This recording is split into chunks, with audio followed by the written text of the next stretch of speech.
All right, today we are digging into a really fascinating piece by Nichiren and Christian. It draws this surprising parallel to explore, the very nature of strong conviction. We're talking about what makes it so powerful for building movements, and also where it can go seriously wrong. And I mean, this is the central question, right? A 13th century Japanese monk and a 21st century American activist. What on earth could they possibly have in common? I mean, on the surface, it sounds kind of impossible, but that's exactly what makes this whole thing so revealing. So let's dive in. The analysis kicks off with what it calls a strange and sobering exercise, and believe me, it really is. We're about to put two figures side by side who, at first glance, just could not be more different. And you can see just how huge the gap is between them. We're talking about a medieval Japanese religious reformer on one hand and a modern American political organizer on the other. They're separated by, 8 centuries? Different continents, totally different missions. So what is the connection here? Okay, so here's the core argument from the source. The parallel isn't about what they believed, it's about how they believed it. The idea is that both of them were absolutists, and they were operating from this surprisingly similar blueprint for how you build a movement on, unshakable conviction. So let's actually break that down. Let's look at the anatomy of that conviction, because the analysis points to some really striking structural parallels in both their methods and their messaging. And you can see the framework laid out right here. First, both of them claim to have the one and only path, whether it was for salvation or survival. Second, they both created this intense crisis mentality, this feeling that society was in a steep decline. Then, they mobilized their followers against a perceived enemy. And finally, both were incredibly sharp critics of the big institutions of their day, whether it was the government or the media. And just listen to Nichiren's own words to get a sense of this exclusivity. He says the Lotus Sutra is the foremost of all sutras, past, present, or future. I mean, there's just no room for doubt there. For him, it wasn't just a path, it was the only valid path. Everything else was not just wrong, but maybe even dangerous. And now, listen for the structural echo in Charlie Kirk's message. He says, America is a Christian nation founded on biblical principles, and the further we drift, the weaker we get.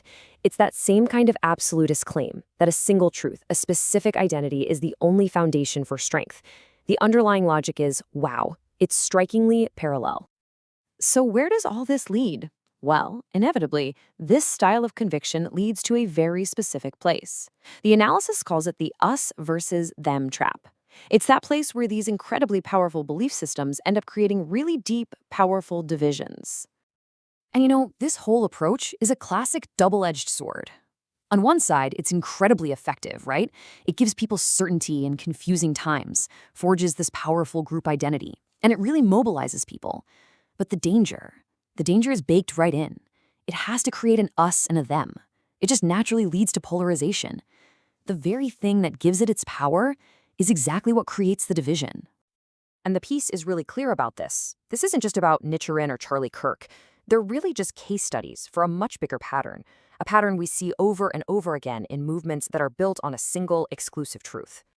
But the comparison doesn't just stop at the similarities. In fact, this is where the analysis makes a really sharp pivot to a fundamental difference in their worldviews. And honestly, it's a difference that changes everything. And that huge difference, it all hinges on this one metaphysical concept called eternalism. Basically, it's the belief that you have an immortal soul that's headed for one of two places, eternal reward or eternal punishment. Heaven or hell. And this is where the two figures completely diverge. So Kirk's worldview is framed by that eternalism, which creates this permanent metaphysical line between the saved and the damned. But in total contrast, Nichiren's framework, even with all his harsh rhetoric, was built on the idea of a universal Buddha nature, this belief that every single being has the potential to become enlightened. So the end goal is actually radically inclusive. And it's really important to note that from the Buddhist perspective that the source is talking about, eternalism isn't just another opinion. It's actually considered an extreme view that you're supposed to avoid. So this isn't a small disagreement. It's a massive philosophical chasm between their worldviews. Okay, so this whole complex picture, it raises a really critical question for all of us today. What are the lessons we can actually pull from this comparison? Yeah, it really all boils down to this, doesn't it? How can we hold on to our strong beliefs, that fire of conviction, that passion for what we care about, without falling into that us versus them trap? How do we stop it from hardening into the ice of division? Well, the analysis does suggest a path forward. First, it's about seeing that kind of intense, sharp rhetoric as medicine, maybe for a sick age, but not as a permanent way to be. Second, it's about finding a way to keep that fire of conviction burning without letting it freeze over into cold division. And third, it's about being able to affirm what you believe in, what you practice, without needing an enemy to define who you are. So the lesson here isn't to get rid of your conviction, not at all. It's about learning to hold it wisely, to let it be a light that shows the way, not a fire that just burns everything down. And really, this whole incredibly unlikely comparison leaves us with a pretty sobering thought. Conviction is a double-edged sword, no doubt about it. It can illuminate our world, but it can just as easily divide it. It gives us purpose, it drives change, but it always, always carries that risk. So the challenge, for all of us, is to figure out how to wield it with wisdom and with care.